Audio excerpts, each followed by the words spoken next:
Alabama adventure. Today we take a trip back into the shadow regions. Not the shadow regions of today, but the shadow regions of a long time ago. We go back into the past. Anyway, yeah, I'm finally out of the hospital again, and I decided while I was out, I'd better try to get a video or two together to keep everybody entertained while I'm gone. Seems that's all I do here lately is stay in the doctor's office or hospital one. But anyway, I do want to let all of you know how much I do appreciate all your thoughts and prayers that you've been sending my way. I really appreciate that. I wish I could shake everyone's hand, hug everyone's neck who has sent a prayer my way. It has certainly helped. But anyway, let's get... Excuse me. You just have to put up with that sometimes, as I do lose my voice a lot here lately. But anyway, what I did this morning when I got back home yesterday, I got up this morning and decided to do this video. And I went into my ghost files. I know a lot of you like ghosts. I enjoy ghost stories and getting out on location when again. I'm sorry that we can't get out on location to do some of these, but I'm just physically unable to get out of the house a whole lot right now. But anyway, you just have to put up with that and bear with me. Anyway, what I did is I went back in time to the Civil War. I hope you enjoy some Civil War ghost stories, because that's what I'm going to tell today. I have about 7 or 8 stories, depending on how long the video gets. So now, anyway, as I like to say a lot of times, from the tail end of the Appalachian Mountain Chain in the heart of the South, this is Alabama Adventures. Now, it was last summer, before all my health problems came up and everything. I was in town and I ran up on 2 friends of mine. They were 2 black men that are in their late 80s now. They're getting on up around 90 years old, but I'd say they're around 88 to 90 years old. And we always have been good friends. I used to work with one of them. One of them used to be a policeman here where I live. And anyway, we got to talking about first one thing and another and some of the videos that I'd been doing. And I told them that I'd like to get them on video. I'd like to record some of their old stories and stuff. But they didn't want to get on video. They said, we'll tell you and then you put it on video. So that was what happened. We got to talking about Civil War and past times here where I live and everything. A lot of history here in this town. But anyway, what we began talking about, one of them began telling me about many years ago in the mid-1800s, there was a place in Lee County where the slaves were brought in. And I know slavery and that type of stuff is a dark moment in our history of this country, but it's still a part of it. And I appreciated these 2 black men talking as openly as they did about it down there. It's just part of life, and there's nothing you can do to change it. It's there, so we need to learn from it. But anyway, there was a place in Lee County called Gold Hill, and if you ever go from like the northern part of Alabama into Auburn, you'll more than likely go through Gold Hill. It's just a wide spot in the road down there now, but it used to be a place where the slaves were brought and auctioned off. I can't remember the name of the number of the highway that goes down through there, but if you're on 431 and you turn at Tiger Corner like you're going to 280 and Auburn, then you will go through Gold Hill. And when you get to Gold Hill, you'll know there's a sign down there that says Gold Hill. You'll also cross railroad tracks, because that's where the slaves were brought in on the train. There was a large barn down there. The barn's gone now. I'll see though if I can find a picture on the internet of that barn, and we'll put it on here. But anyway, this barn is supposed to be haunted. According to one of the men that was telling me this story. As a matter of fact, his son-in-law had been down there one night and pulled over on the side of the road where this barn is, and said he could actually hear voices inside the barn, and there was no one there at all. Now, he said the way the railroad track comes in there today, it has been changed over the years. That's not exactly the same way that it came in went back in the 1800s or pre-Civil War, whenever this large barn was used as an auction barn, not only for slaves and that type of stuff, but other things that came into the community of Gold Hill down there. Anyway, what he said happened is they had heard that this auction barn was haunted, and that certain times of night, around midnight or so, that if you pulled over on the side of the road or pulled up into the parking lot out there, the barn was not in use as an auction barn now when his son-in-law went down. But he said anyway that you could pull into the parking lot. If you sat there a few minutes, then you could hear black people singing in this auction barn. Sometimes you could hear the auctioneer auctioning. But anyway, he said that's what his son-in-law did one night. He pulled over down there to just listen and said sure enough, around midnight, he began hearing an auctioneer first doing the fast talk whenever you're auctioning something off.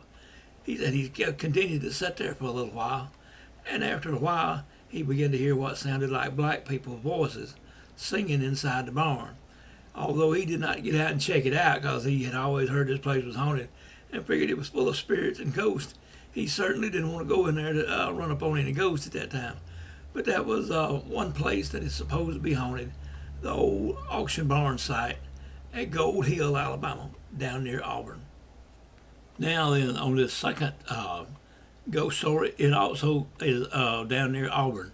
And if I've got my glasses on right now, I have to do that so I can check my notes and everything. I'll get them off in just a second or two as I tell you this story about some Confederate soldiers, ghosts or spirits or specters or whatever you want to call it, that were spotted down around Auburn, Alabama. Now, I'm not sure if it's in this same area, but I was told it was on the road that goes through Gold Hill. I'm not sure what field or where this happened at. But anyway, here's the story. This story was told to me by a very good friend of mine, Paul Clapp, who does a paranormal radio show every Saturday afternoon on, hold on just a second. Well, anyway, okay, now this second ghostly story that I'm going to tell you happened in about the same location. It was along the same road near Gold Hill, Alabama. So undoubtedly there's something going on down there, or there's some powerful places down there. You have to overlook my glasses. I have to have that when I'm checking my notes, and that my eyes are wearing out, as is everything else on my body. But anyway, here I want to tell you about this. This story was told to me by a very good friend of mine, Paul Clapp, who does a paranormal radio show every Saturday afternoon on WRLA AM radio that comes out of West Point, Georgia. It's the numbers of the radio station or whatever are 1490 AM. You might want to check that out. He has some real good guests on there. I've been on there several times. He has some real good guests, but other than me, not that I'm that good or anything, he has some professional people on there, and they talk about all type of paranormal stuff. And you can call in if you would like. But anyway, I just wanted to mention that and give Paul credit for telling me this story. This was a story of some Civil War soldiers that were spotted down there one day, and they believed that they were actual, real Civil War soldiers. So let me tell you about that now. There was a lady who worked in Auburn, Opelika area down there, and she was going to work one day. And as she passed this large pasture that she had passed many, many times in the past, never even thought about ghosts or anything paranormal whenever she went by it. As she drove by it, she looked out into the pasture, and she saw 6 or 8 what appeared to be Civil War soldiers. And she said they looked real weary, real tired. Their clothes were ragged. They were just walking across the pasture out there, pretty close enough to where she could tell what they were from the clothing.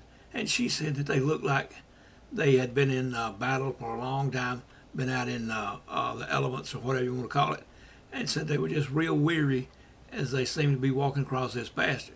And said she slowed down so she could get a better look at them. And I'm losing my voice again, and I apologize for that, but I do want to get as many of these videos out as I possibly can. So you may just have to put up with it. Sorry about it. But anyway, she said she looked across the pasture at them, and she slowed down considerably so she could get a better look at them. And she said one of them, they were all looking down toward the ground as they were walking across this pasture. And she said after a few moments, one looked up at her, and she said as soon as he and she made direct eye contact, the whole group just disappeared all at once. They were just like they weren't there anymore. But she had sat there for several seconds and watched these soldiers walk across this pasture toward the road And as I said, as soon as they made eye contact, she and one of the soldiers made eye contact, the whole group disappeared. Okay, that was the second paranormal ghostly encounter that's been around Goldville. That is the second ghostly encounter that has been around Gold Hill, Alabama. Now then, I'm not exactly sure what it is. It has gone to raining and thundering outside. I'm doing this in the late afternoon. If it was at night, it would be a lot more haunted feeling, a lot more ghostly feeling in here as I do this, and the thunder is rumbling around us. The third story that I want to tell you is also about another Civil War reenactment group. Well, it is about a Civil War reenactment group. This story also came from Paul Clapp, who I'll give him another plug in here, who does a paranormal radio show every Saturday afternoon on WRLA. That's 1490 AM. You might want to check him out on some Saturday. He does have a call-in line to where you can call in and tell your experience or your encounter, or ask questions about what some of his very special, very knowledgeable guests are telling on there. Anyway, this happened. This was a Civil War reenactment down near Valley, Alabama, which is in Chambers County. If it'll be easier for you to look up on the map or Google or whatever. This happened in Valley, Alabama, in Chambers County a while back. They were having a Civil War reenactment down there one day, and there was a place out in the battlefield or whatever that had a large ditch cut across it to where they were shooting from or fighting from or hiding in or whatever the reenactors had to do. And this one man, as he came running down a hill toward the ditch or gully or ravine, whatever you want to call it, he noticed that there was another soldier already laid down in the ditch out there. And he said, as he came running up and jumped over the guy, he said the guy was all bent down and had his hands like over the back of his head, and said when he jumped over the guy in this ditch to continue the reenactment, he said the man turned his head and looked up at him and said he was a young man, probably 18, 20 years old, but said he was very upset, said he was just all crying and breathing very hard, said he was just very upset down there, and said he jumped across the ditch and he didn't know what had happened to the guy. Maybe the guy had fallen and broken his leg or arm or something like that. Maybe something was wrong, but he said he was just all upset, crying, and just had a horrified look on his face whenever he looked down at this young man in the ditch. And he said he jumped across the ditch, and then he stopped. He was going to stop to see, and turn back to see what was wrong with this man and ask him. And said as he jumped across the ditch, he did turn back and ask him what was wrong, what had happened.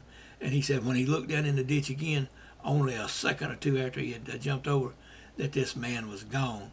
So he thinks it was an actual soldier from the Civil War that for some reason appeared there as they were having a reenactment that afternoon. Okay, now that's the third Civil War ghost story that I have. All right, here we go with another one of our Civil War ghost stories. This was about an old mansion or old home place, house, whatever you want to call it. It's located fairly close around here. It's in central Alabama. It was used in the Civil War as a hospital. The plantation was what it was at the time, and there was an old black man that was a caretaker or one of the slaves or whatever that was there, but he always took care of the family. He was kind of like the doctor there and everything.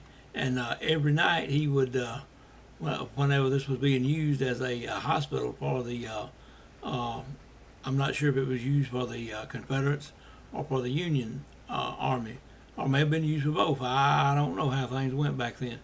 But anyway, he would make a nightly round. Most of the soldiers were in an upstairs bedroom. There were several upstairs bedrooms. So the old black man would go up the stairs and check on everybody that night to see if anybody needed anything, or if anybody was dead, or if they were okay, or what was going on. But he always carried this pretty large candelabra with him at night, so he would have light in the old plantation house at that time. and every night he would make us slowly climb up the stairs, holding the candelabra, and would go through room by room checking the soldiers, as I said, to see if they were okay.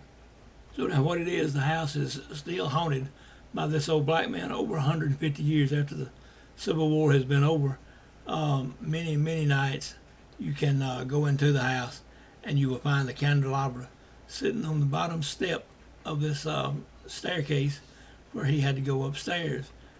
People have moved the candelabra, even locked it in the other room to where no one could get to it because it would be locked up.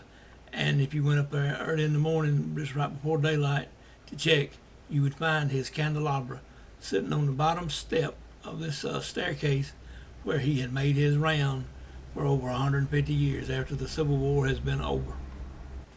This is somewhat of a ghost story that Dorothy and I encountered. One afternoon, very late, it was a little while right before dark. We had been over to Sylacauga to investigate a Bigfoot sighting over that way. And anyway, as we came back along Highway 148, which is a very mystical, magical, enchanted place over in Clay and Talladega counties, I have done a video on that. You might want to check that out sometime of what all goes on along this highway. Anyway, as we neared Millerville, Dorothy said, "Let's take a little different route home." As down a certain dirt road over there, where we had got a few Bigfoot reports in the past from. She said we'll ride down through there and see if we see any signs along the dirt road, or might see a track or something. And indeed, we did see a lot of signs that afternoon. We did find tracks of a Bigfoot that had crossed the road a couple of so days earlier, or at least from the way the tracks looked. They were about 2 or 3 days old. But anyway, as we went down this dirt road, I was looking from side to side, looking for Bigfoot signs, like bent broken trees and teepees and that type of stuff. And as we went down this one hill, I saw this rebel flag. It was very plain, just right up, just a little ways up the road, maybe 50 yards or so. But anyway, I told her, I said, I just saw somebody carrying a rebel flag. Back up and let me see what's going on. I didn't know if it was some child out there playing, or if somebody had one up at their house or what. But anyway, as we backed up, I couldn't see the rebel flag anymore. And it was probably 8 or 10 feet up in the air. I'm estimating whenever I saw it. I only got a glimpse of it when I saw it. But it was probably around 8 or 10 feet off the ground. But anyway, as we backed up and I didn't see it, I remembered pretty much where I did see it. So I took my camera out and I just made a picture in that direction. Anyway, I didn't think any more about it until we got home and downloaded pictures that night. Anyway, we went on down the road, and as I said, we did find a Bigfoot crossing, we believe, because we did find a track on either side of the road that afternoon. But getting back to the Civil War ghosts and hauntings and that type of stuff, when we came back home and downloaded the picture that afternoon, I was looking at it pretty close to see if I could see a rebel flag. Maybe they took off running with it and got over the hill, or got on back into some brush that I couldn't see it very plain. But at the place where I did see the flag, I managed to get a picture of a Civil War soldier, a ghostly figure of a Civil War soldier. I want you to look at that picture now and see what you think of it. I'll have it outlined so you can see where the soldier is. But earlier that day, he was holding a flag that was, now this ghost looks kind of black and white in this particular picture. But when I saw the flag, it was in full color. So anyway, you look at it, let me know what you think. Is it a ghost? Is it just shadows and something else? Anyway, I would be interested in your opinion of this picture of this ghostly figure that I made that afternoon. Well, okay, we have made it back to finish up this video and tell you a few more little ghost stories real quickly. As you can notice, I have changed shirts. Everything. I had to take a break to get me a little something to eat and something to drink there. And with all this rain and cloudiness and thundering that we've had this afternoon, it's been a good afternoon to tell ghost stories. I hope it's doing the same thing at your house. But the weather's actually cooled off. It's got a little cooler inside, so I had to go find me another shirt. One that had some sleeves in it that done got a little cool in here, even though it's the first part of July. It's cooled off this afternoon after all the rain. Anyway, I want to get back to the Civil War ghost stories I was telling you. So anyway, let's continue the video. Okay, now on this particular story, I don't have a lot of notes. I had someone to tell it to me about a week ago, and I hadn't had time to make notes on it, as I hadn't been at home to get anything done much lately. But anyway, here we go. It was shortly after the Civil War that this doctor that had been a doctor in the Civil War, who was up in the northern part of the South, I believe in the Carolinas, was where this took place. Anyway, he had an old lady that was in real bad shape. She was down in the bed. She couldn't get around very well. Her and her husband lived out of town a little ways. But anyway, he had to go see her one afternoon, and it was beginning to get overcast, and it was very cold that afternoon. It was in the wintertime. As he hooked up his buggy, and that's what had to go over there in back in those days. Anyway, you probably remember Doc on Gunsmoke, always riding around in a buggy with a horse, pulling it and everything. So that's kind of the way that this looked that afternoon. Anyway, he took off. It was a pretty good little trip to make to where the old lady lived. And anyway, it began to get dark, and especially with the sky overclouding, fixing to come bad weather. Snow was what was on the way that afternoon. He didn't really know that at the time, but anyway, he had to go see her. He had to make a visit because she was in very bad shape, she was in very bad condition. Anyway, it began to get dark on him, and the snow began to fall, and it got darker and darker, and the snow got harder and harder and heavier and heavier. He finally got to where he just couldn't see where he was going hardly. But anyway, he kept drudging forward the best he could remember, making the turns that he had to make and this type of stuff. After a while, the weather became very bad. It was snowing so hard that he could hardly see the road in front of him. And at one point, it finally got to where he couldn't. It was just completely white was the way that it looked out there. And if you've ever been out in a snowstorm, then you know exactly what I'm talking about. Anyway, he tried to keep drudging on, and he had become lost. He couldn't find his way when all at once these two dogs appeared in front of him, barking. Now, these were pretty large dogs. As they began barking at him, they would turn around and they would run up the trail away from him. Then they would come back and bark at him. Of course, they would bark as they ran up the road a little way and get up the road a little ways and continue to bark. Then in a few moments, they would come back like they were trying to lead him on the way. So anyway, he decided he would follow these dogs. For some reason, well, whatever the reason, he decided that he would just follow these dogs. So he told the horse to go on, or hit it across the back with the reins or whatever he did. Anyway, the horse started on, and they followed these dogs. And in just a few minutes, they arrived at these old people's house where the old lady was sick. So as he neared the house, the dog would run back and forth, and they would run up on the porch, and they would bark, and that led him right on to the house. Anyway, he pulled him up to the front door and tied the horse to a post there, and he went in and decided, since the weather was so bad, it was coming a blizzard undoubtedly that night, that he would just spend the night there. So anyway, the old man and the doctor went out to the barn and put the horse and the buggy in there so it would be safe for the rest of the night. Anyway, these dogs, when they come back out, the dogs were gone. And anyway, he didn't think a whole lot about it. He thought, well, maybe they're under the porch, or maybe they're in a shed or barn or something like that. So anyway, they got the horse and buggy put up in the barn. They go back in the house, and he kind of relates the story that he did get lost that afternoon coming over. But anyway, he wanted to make a visit to her to try to do what he could for her on this particular afternoon. Anyway, when he asked about the dogs and everything, these people had never seen any dogs like that. They were a pretty good size, a pretty big dogs. But anyway, they said that the dogs weren't theirs, that they'd never seen any dogs like this. So what they decided was these were ghost dogs for some reason that led him on the way to the house since he had become lost. Now, was it ghost dogs that led him in there to try to save his life and the horse's life that night, try to save the old lady's life so they could get to her and do what they needed to be done? Or were these actually angels disguised as dogs that decided that it wasn't his time to go, and they tried to get him to safety as quickly as they could? Okay, now for the next story, we travel over to Georgia. Georgia is one of my favorite places to visit. I have several of the relatives that live over there, and I don't get to go over there as often as I would like, and I certainly don't get to go over there very much now, or won't get to go over there very much now. But anyway, what I want to talk to you about here is another Civil War ghost story at Andersonville. And if you're familiar at all with the Civil War, you know that during the Civil War at Andersonville, Georgia, was a large prison camp where the Confederate soldiers brought their Union captives down and kept them, I think, all through the war. It was a very bad place to be at, as far as food and other things over there. It was just a very bad place to have to be. It was, they said, very dirty and that type of stuff.